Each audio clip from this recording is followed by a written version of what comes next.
With the Seahawks and Lions playing on Monday Night Football, there won't be any official injury reports coming out until Thursday, but that doesn't mean injuries have not already taken center stage for both teams heading into this massive primetime matchup.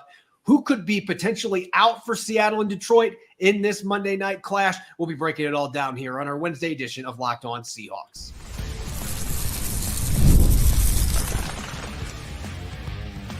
You are Locked On Seahawks, your daily Seattle Seahawks podcast, part of the Locked On Podcast Network, your team every day. Greetings, 12. This is Corbin Smith, the host of the Locked On Seahawks podcast, your daily Seahawks podcast, part of the Locked On Podcast Network, your team every day. Glad to be joined, as always, by my co-host in crime, Rob Rang. And a special thanks to each and every one of the 12s out there. Thank you, as always, for making Locked On Seahawks your first listen 5 days a week. Whether you're listening in nearby Lacey, Washington, or down in Mexico City, we appreciate each and every one of you. It's Matchup Wednesday, as we do each and every week. We're going to dive into the key positional battles to watch when the Seahawks hit the road for Monday Night Football against the Detroit Lions, including a certain star pass rusher going up against Seattle's tackles. It's a jam-packed episode brought your way by our friends over at Game Time. Download the Game Time app, create an account, and use the code LOCKEDONNFL for $20 off your first purchase. Now for your lead story here on our Wednesday edition of Locked On Seahawks. We're still several days away from kickoff between the Seahawks and the Lions on Monday Night Football. We have that extra day added in, which means that neither team has to release an injury report until Thursday. But the Seahawks did practice on Wednesday. We have no idea who practiced. The Seahawks don't have to announce that. There are certainly a lot of pressing injuries for both of these teams to monitor heading into this game. In the case of the Lions, Rob, they already have a few guys that we know will not be playing this game that were placed on injured reserve earlier this week. Marcus Davenport, as well as Derek Barnes, two key players on their defense. The Seahawks have not gone down that road yet with any of their injured players, but this is certainly a game that could be impacted, who wins it, based on which team can get most of their injured players ready to go for Monday night. Yeah, and as you said, Corbin, I mean, two key defenders for the Detroit Lions in their 2-1 start. The linebacker, Derek Barnes, the defensive end, Marcus Davenport, formerly a first-round selection of the New Orleans Saints. They are out of this contest. Their starting center, Frank Ragnow, another former first-round pick and an all-pro caliber player. He is nursing an injury, as is their star second-year tight end, Sam Laporta. I think that those are, from the Detroit Lions perspective, those are players that are very much going to have an impact. The Lions offensive line is terrific, and we know that they have talented running backs as well as talented pass catchers. Laporta just feels like kind of the icing on the cake, so to speak, as far as the Detroit's offense. So those are critical players. And of course, from the Seahawks perspective, you're hoping to get the pass rusher Uchenna Nwosu back from injury. Obviously, the two defensive tackles, Byron Murphy II and Leonard Williams, were injured in this past victory, and then, of course, Kenneth Walker III. If you can get him back onto the field, then the Seahawks have the dynamic two-way option, basically, at the running back position that the Detroit Lions feature. And so that's going to make the game that much more exciting, that much more, I think, evenly matched. And again, as we head into the final couple of days before game day, that's when we're going to find out for sure who is likely to be available in this football game. Really, when I look at the two teams that are going to be playing on Monday night and where these injuries mostly are concentrated at, it is in the trenches. I mean, Frank Ragnow is a top 5 center in the NFL when he's healthy, and he's apparently wanting to push to play with a torn pectoral muscle, which is insane to me. I don't know how an offensive lineman of all positions would be able to do that with the pushing. You have to use the pectoral muscle is such a key part of that. So I don't know how Frank Ragnow is going to do that, but if he does, that is one tough dude if he is able to play through that. But you've got him on the Lions offensive line. He is that centerpiece in the middle of that really good O-line, and they were not the same the two games he missed last year. That is kind of the linchpin that brings all of their other talented pieces in the offensive line together, and they certainly have not missed a beat with Kevin Zeitler replacing Jonah Jackson at right guard. But if you're without Ragnow, that's going to wash out the potential advantage that you would have if the Seahawks don't have Leonard Williams and or Byron Murphy II. So again, it's trench play that is going to maybe be the most fascinating thing to watch here, because the Seahawks were able to get by against Miami last week without Williams and Murphy in the second half. I find it hard to believe that they are going to be able to have near the same success. If both those guys are out, that's a real problem. If one of those players is available, that certainly helps the Seahawks, but it becomes kind of a wash if Ragnow's not playing and one or both those defensive tackles are not playing.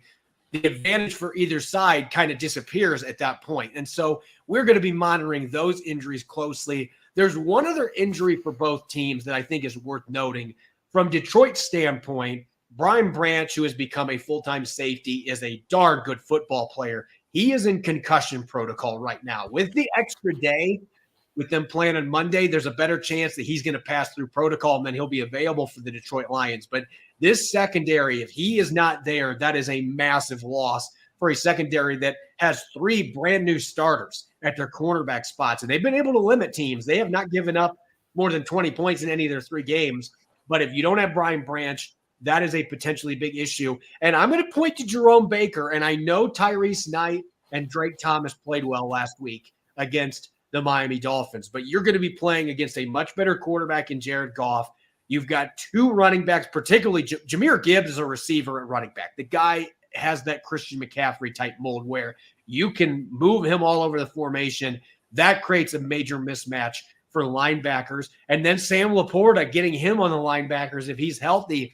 Jerome Baker in this game with his athleticism, if that extra week to get healthy can get him back on the field, I think this would be a very big game to have both him and Tyrell Dodson available at linebacker. Now, I love the fact that you mentioned Jerome Baker. I think that the natural inclination for a lot of folks would have been that, getting Jerome Baker back last week against his former Miami Dolphin teammates would have been a big deal for obvious reasons. Miami just did not have the star power at the quarterback position. I would agree with you. It wasn't nearly as important to get a player like Jerome Baker back against Miami as it is in this particular matchup against Detroit. And, as you mentioned, Jahmyr Gibbs is just an unbelievable player. I mean, his balance through contact, his ability to spin off of people, and then just the electric, component that he provides the Detroit Lions. Again, it's going to be something that their Lions are going to very much try to take advantage. Going up against a rookie linebacker like a Tyrese Knight or a very inexperienced linebacker like a Drake Thomas. So again, I think that is a significant one. And then finally, on the topic of linebackers, Alec Anzalone from the Detroit Lions, a player I was remiss in not mentioning a moment ago. I mean, very similar to Brian Branch. I mean, there is just a different level of tackling ferocity and usually reliability. Brian Branch had a couple of missed tackles in the opener against the Rams, but otherwise, he has just been terrific. And Anzalone, the same thing. I mean, he is just playing like his hair is on fire. So, again, these are some key players for the Detroit Lions that are on the mend, as well as obviously all those players for the Seahawks. And I think that this is kind of one of the real focal points of this football game is exactly who is going to be available and which team has the better depth to be able to withstand if one of their stars, either on offense or defensive side of the ball, is unable to suit up on Monday Night Football. I will say this, as far as Seahawks injuries, the one that I'm going to be monitoring most closely because of the defensive tackle injuries that they're dealing with right now. If Uchenna Nwosu can return to practice and feels good, gets through the week, he's a veteran. I think you can get him into Monday Night Football and he'll be ready to go. But that allows you to play Draymond Jones inside more, and that can help mitigate the losses of potentially not having Leonard Williams or Byron Murphy II in this game. They did sign Matt Gotel back to their practice squad on Tuesday, and so they've got another player that they can plug in. If Murphy can't be your reserve nose tackle moving around, you can put Matt Gotel in as a practice squad call-up. So the Seahawks have some options here, but I think getting Uchenna Nwosu back may be kind of that wild card here if you can get him back for week 4. Even though it's a regular season game and it's only week 4, Rob, I would think that both these teams are going to be more inclined to want to play guys, rush them back to play in this game, because this could potentially be a game that by late December, if both these teams are still near the top of the NFC standings, this is a tiebreaker game. So there's a lot riding on this primetime contest, even though it's early We're still not over to October yet on the calendar. This feels like a critical game for both of these teams. Seattle wants to prove they're for real, and Detroit wants to show we're not going anywhere. We're still one of the NFC's elite. Seattle, you're not ready to compete with us yet. So I think both these teams are going to be doing everything they can to try to get as many of these guys back on the field for this big game as possible. Whereas last week, I think both these teams were kind of trying to wean their guys back in action or just give them an extra week so they could be ready for this game. Ken Walker III being one that's notably there, that Mike McDonald seemed enthused about the possibility he was going to be able to play in week 4 after for a second week. When we come back, it's matchup Wednesday. It's time to take a deep dive. Seahawks on offense, Detroit Lions on defense at Ford Field. We'll get to that up next here on our Wednesday edition of Locked On Seahawks. This episode is brought your way by FanDuel. Hey, NFL fans, you can start the season with a big return on FanDuel, America's #1 sportsbook. When you get a hunch in the middle of the game, you can check out the latest stats, view live play-by-play, and so much more on the same page where you place your bets. You'll get started with $200 in bonus bets guaranteed when you place your first $5 bet. Bet on everything from Noah Fant scoring a touchdown against the Lions on Monday Night Football, or Jackson Smith-Njigba being the first player in Monday's game with a 30-plus yard reception. Just throw in a $5 bet and you'll get $200 in bonus bets. Just visit FanDuel.com and download America's #1 sportsbook. Welcome back to Matchup Wednesday here on the Locked On Seahawks podcast. I'm your host, Corbin Smith. Glad to be joined, as always, by my co-host in crime, Rob Rang, and a special thanks to each and every one of the 12s out there. Thank you, as always, for making Locked On Seahawks your first listen 5 days a week. We greatly appreciate it. For your second listen, Locked On NFL is 2 shows now every day. Make sure to check out in the morning a double shot of NFL Espresso with the madman Tyler Rowland. And then you can stop by the barbershop with Tony Wiggins for some real NFL talk. In episode 2, add in the local Locked On experts, and you get unprecedented NFL insight, hot opinions, detailed breakdowns, all in 30 minutes. It's the new Locked In NFL, and it's twice a day. Make the madman Tyler Rowland and the barber Tony Wiggins your second listen at the new Locked In NFL on YouTube or wherever you get your podcast.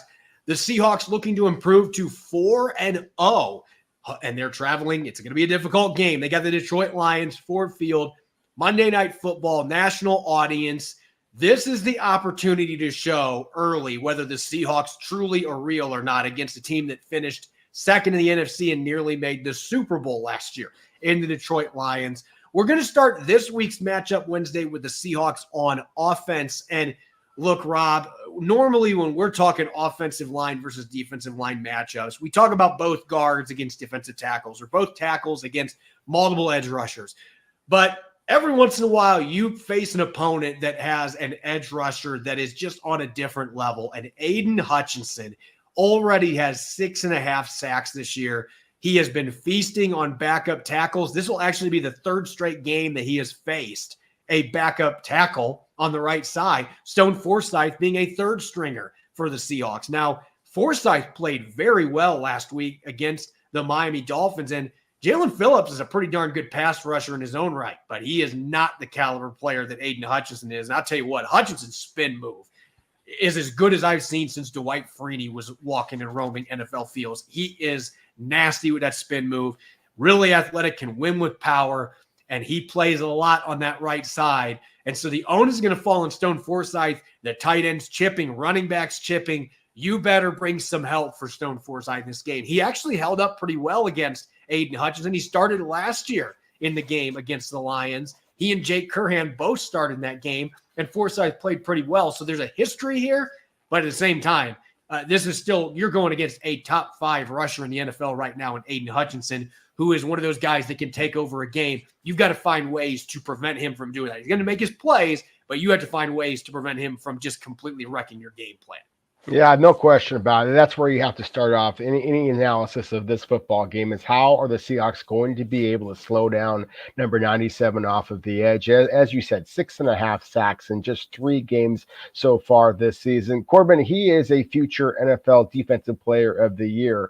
Aidan Hutchinson is terrific. I mean, he's long, he's strong. He plays with such great technique. You talked about his spin move, just his ability to slap the hands away, dip his shoulder, and just use speed that time quite as fast as some of the most explosive pass rushers, including a guy named Javon Walker, who went one pick ahead of him a couple of years ago.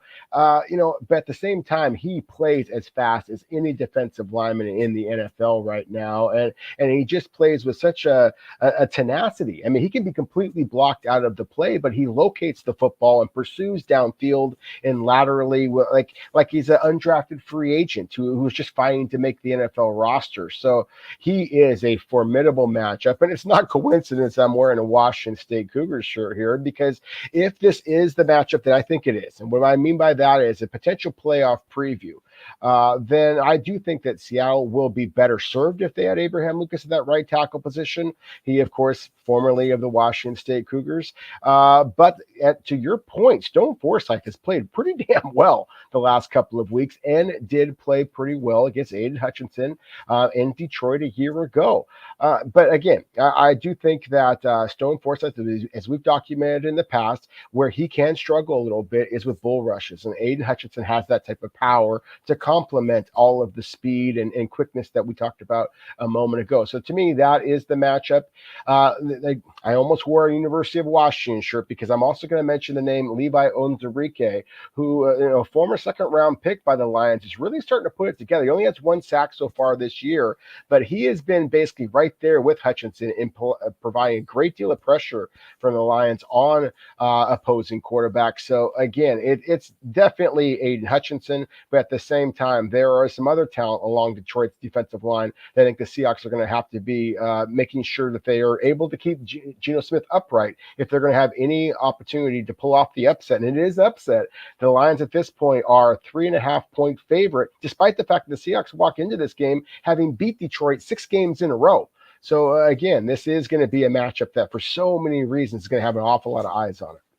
Yeah, at the end of the day, you've got to find a way to prevent Aidan Hutchinson from destroying your game plan, because he is in that Nick Bosa category, TJ Watt. He is one of those elite edge rushers that truly can take over a game. So you've got to find a way to prevent him from doing that. He's going to make some of his pressures. He's going to be able to bull rush. He's going to be able to spin. There's going to be things. He's got a very wide array of pass rushing counters that are well developed. So this is one of the best guys in the league. But if you can find a way to open up some time for Geno Smith, we've seen what's happened the last 2 years. Geno Smith, I don't know what it is about Ford Field. Like, he becomes Superman when he walks into Ford Field. And even when he played for the Jets, he put up big numbers in a game at Ford Field. I don't know what it is, but he just feels comfortable there. So if you can make it that he's able to get rid of the football. Look, the Detroit Lions have played some good receivers. Marvin Harrison Jr. last week. The Cardinals have a pretty solid receiving core. They have not played the Seattle Seahawks receiving core, though. DK Metcalf is having an all-pro caliber season to start this year. He is dynamic. He's making big plays happen every week. Jackson Smith-Njigba has been quiet in 2 of the 3 games, but the one game he wasn't quiet, he erupted. Tyler Lockett is still a very capable receiver. We saw what Noah Fant did last week. I still think there could be a game that Jake Bobo comes out and gets 3 or 4 catches for the Seahawks at some point. My point is, the Lions, their secondary, the cornerback room, it's all brand new. It's either free agents or draft picks that are starting for them. And so far, they've done a fantastic job. Terrion Arnold's given up some plays. He's had his share of struggles, but they've been able to keep teams out of the end zone. They've got Arnold. They've got Amik Robertson playing the slot, and then Carlton Davis, a bigger, long-armed corner that is the other corner coming from Tampa Bay that's on the outside. DK Metcalf has dominated Carlton Davis in the past, though. It has been a very lopsided matchup when those two faced each other when Davis was at Tampa Bay. Robertson has had a solid but not spectacular career with the Raiders before this, and there may be some athleticism questions going up against Jackson Smith-Njigba. This feels like a matchup that really could lean heavily to the Seahawks. Even though the Lions have great defensive numbers, the film suggests that there could be some big plays there against the secondary, especially if they don't have Brian Branch as one of their safety valves. Yeah, that's an excellent point. Carlton Davis, for example, let's start the conversation there. I mean, he was a terrific football player at the Tampa Bay Buccaneers, but just as you mentioned, DK Metcalf had a great deal of success against him, and frankly, every wide receiver so far this year is having some success. 72% completion rate. When quarterbacks have been targeting Carlton Davis this year, he's given up 2 touchdowns for the Lions already, and as you said earlier, they've only given up less than 20 points each game. So again, that is actually leading the Lions in the amount of touchdowns surrendered. The rookie corner Terrion Arnold, their first round selection here for Detroit, I think that he's a terrific player. I think that he is going to be a terrific NFL starter, but he also has missed a couple of tackles so far. He has given up a number of first down selections. I mean, his skill set does not match up favorably with a guy who is just as slinky and slick as Tyler Lockett. Terrion Arnold is more physical at the point of attack. And so I do think there's going to be some matchups there. And then you mentioned Meek Robertson. And Meek Robertson's a terrific football player. He's also 5'7". And so JSN at 6'1" should be able to create some separation, should be able to create some catches. And if Brian Branch is indeed out, then the Lions secondary really has struggled with open field tackling a little bit so far this season. So again, I think that this might be a matchup where if Geno Smith does have time, then the wide receivers should be able to get themselves free. And it could be another game where number 7 absolutely goes off in Detroit. And speaking of the passing game, I think we'd be remiss not to mention the tight ends in this game for the Seahawks because they've had success. Noah Fant has had some big catches against the Lions the last 2 times these teams faced off. Geno Smith was not just doing damage with receivers. In fact, when they put up 48 points on the Lions 2 years ago, the tight ends were a huge part of the game plan. I would not be shocked if Ryan Grubb goes back to that well, especially with the fact that the Lions could be without Alex Anzalone. They just lost Derek Barnes. He's going on injured reserve. Jack Campbell's a really good player. You and I both loved him coming out of Iowa in the draft process, and the Lions picked him in the first round. I think he's a really good up-and-coming player. But there's a big drop-off there if Alex Anzalone does not play in this game. Barnes has been that versatile player that can play off-ball and can rush off the edge, and now you don't have him. This feels like a middle of the defense that Noah Fant and maybe even Farrell Brown had a couple nice plays last week.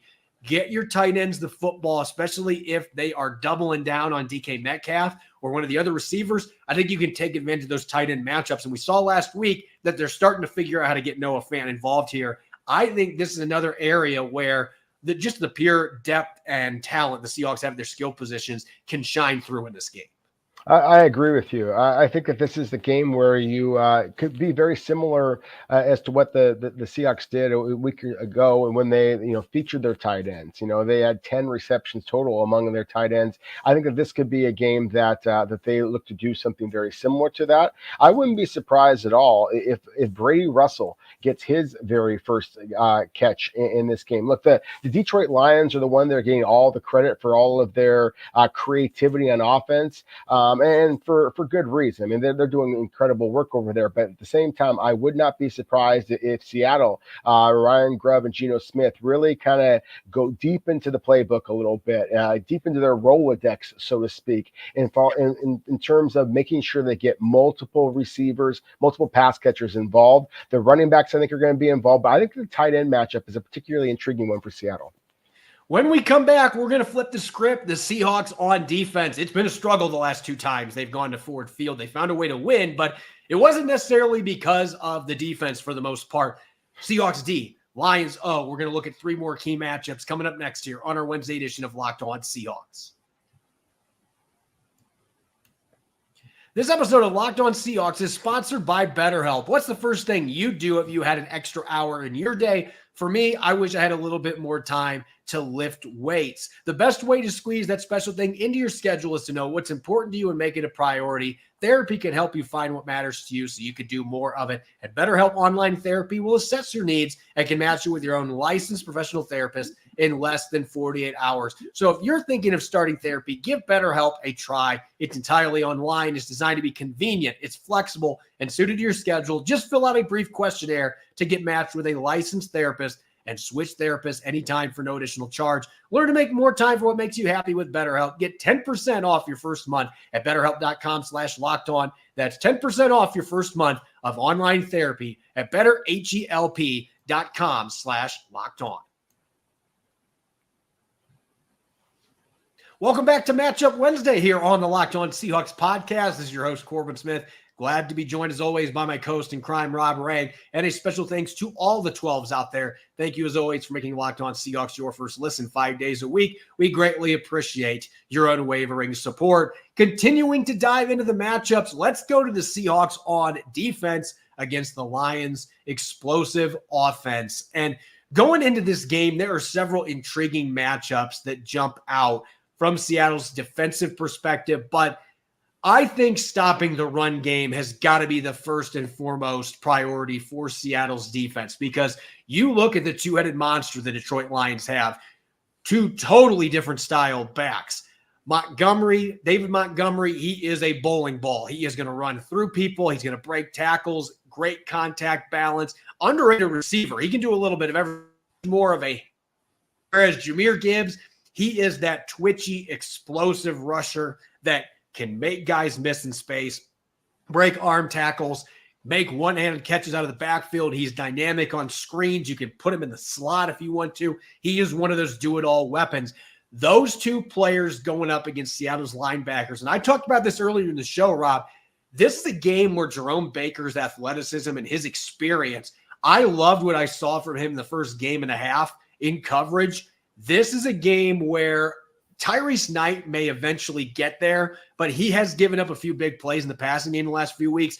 This is a whole different animal when you're worried about Jahmyr Gibbs in particular, and you better bring your hard hat when David Montgomery's running the ball, because both these guys can rack up yardage in bunches. They do it in different ways, but they both are very versatile backs, and if the linebackers do not play the way they have the last couple weeks, Seattle's defense could be in a world of hurt. And oh, by the way, the Lions love the play action pass as much as anybody. If they get that run game going and then the play action is working off of it, it's going to be difficult to slow this offense down in prime time. Yeah, Corbin, I tried to give Seattle's offense and Ryan Grubb, who I think is a brilliant play caller and play designer, a little bit of credit in the last segment. But Ben Johnson, what he's doing in Detroit, and just the talent that they have at the Lions have at the running back position, as you mentioned, David Montgomery and Jahmyr Gibbs, and how their skill sets really complement each other well. They can exhaust you both from their power of a Montgomery or the elusiveness of a Gibbs. They can make you look silly. And so I do think that this is the matchup that you have to absolutely circle as the one to watch for the Seahawks. If Detroit's running backs are able to kind of take control of this football game, I think the Detroit Lions can absolutely pants the Seahawks on prime time, because I think that the Lions running backs are that good. Look, I am bullish on Seattle's backs. I really love the combination of Ken Walker and Zach Charbonnet. I just think the Lions duo is that much better. I think that you're talking, and they have an incredible offensive line, that they're running behind. I love the way that the Lions will sprinkle in an occasional reverse to the wide receivers when the defense is really trying to pinch down and try to, buck up for a big power run. Then they just run a reverse with Jamison Williams and break contain, and then it's off to the races that way. So their running game is dynamic. They lead the NFL. They're very, very aggressive. They have 7 fourth down attempts in only 3 games, of course, so far. So again, when you can control the line of scrimmage the way that the Lions can, and a huge part of that being their running game, then it allows you to be a lot more aggressive. So again, to me, similar to Aidan Hutchinson being the thing that you have to slow down in some way, from the other perspective, slowing down Detroit's running game is the big one. As fascinated as I am by that, though, I'm also excited about the way the Seahawks corners match up against Detroit Lions wide receivers. And so to me, that's the other matchup here. I mean, Amon-Ra St. Brown, just for the same kind of reasons I was talking about before with Tyler Lockett, I think that he is going to be fascinating. And then Jamison Williams, he has half of Amon-Ra St. Brown's catches and more yardage. So again, you're talking about one of the most explosive players in all of the NFL. So I can't wait to see Tariq Woolen, Devin Witherspoon, Trey Brown against Detroit's wide receivers as well. Yeah, this has not been a group that's been as deep this year. I do think they are missing Josh Reynolds. That connection that he had with Jared Goff now with the Denver Broncos. The Seahawks saw him a few weeks ago. They haven't had that number 3 step up just yet, but their top 2 receivers, Jameson Williams, can take the top off of any defense with his speed, his explosiveness. Him versus Reek Woolen. You want to talk about 2 guys with similar builds, similar athletic ability. That is one of those get your popcorn ready matchups. And Devin Witherspoon in the slot against Amon-Ra St. Brown. St. Brown's had some of his best games in his career against the Seahawks. Not necessarily good news for Seattle's defense, but knock on wood, he's been a little more quiet than I think people anticipated the first 3 weeks. But this is a guy that can go for 150 anytime that you play against the Detroit Lions, and he can play inside and out. That is going to be a fascinating matchup. And whoever Trey Brown's got to deal with, again, this is a Lions team that's trying to find that third target. But, oh, by the way, Sam Laporta will move out there. So whoever's in the slot, you'd better be ready to deal with that, or the safeties even deal with Sam Laporta because of his route running ability and his positional flexibility, how the Lions can deploy him away from just being a really darn good inline tight end. So that's going to be a matchup, no question, that everybody wants to watch. The under-the-radar matchup that I want to talk about here, that we very rarely go into this where we talk a player against a coach, but I think in this game we absolutely have to go down this well, because Mike Macdonald, as much success as Seattle's defense has had here these first 3 weeks, the most experienced player they've gone against is Jacoby Brissett, who's been a journeyman. Jared Goff is a top 10 quarterback in the NFL. He has been a top 5 QB arguably the last 2 years. That's why he got paid this offseason. It's why the Lions have ascended to be one of the top teams in the NFL with that explosive offense. This is a very intelligent, savvy veteran quarterback. At the same time, Mike Macdonald and his Ravens last year, that was the worst game Jared Goff had easily. The Lions scored just 6 points in a blowout loss. Can Mike Macdonald bottle up whatever he had going with the Ravens there and bring it to Ford Field with his Seahawks, different personnel groupings? How is he going to approach the pre and post snap? Because honestly, to this point, we haven't seen many of the sim pressures. They're near the bottom of the league in blitzes. I'm wondering if we're going to see more exotic play calling in this game because of who the quarterback is on the other side and just the general experience, the talent that Jared Goff brings to the table. This is a really fun quarterback versus defensive mastermind chess match that I cannot wait for. No, I can't either. And again, it's the second reason why I'm wearing this shirt is just because it's almost like a rivalry game in a way, because Mike Macdonald did have Jared Goff's number a year ago. And as I mentioned before, the Seahawks have had quite the success against the Detroit Lions, winner again 6 games in a row against a very good Detroit team that, frankly, entering the season, Corbin, you and I didn't put ourselves on the spot, at least not together, as far as Super Bowl predictions. My Super Bowl pick was the Kansas City Chiefs and the Detroit Lions. So I think that this is that caliber of a team. And so I am fascinated to see if Mike Macdonald is going to be able to basically mitigate the decision-making and accuracy that has allowed Jared Goff to become one of the top 10 quarterbacks in the NFL. I agree with that statement there. So I think it's fascinating. Now, Jared Goff has 4 interceptions in 3 games so far this season. He can get fooled.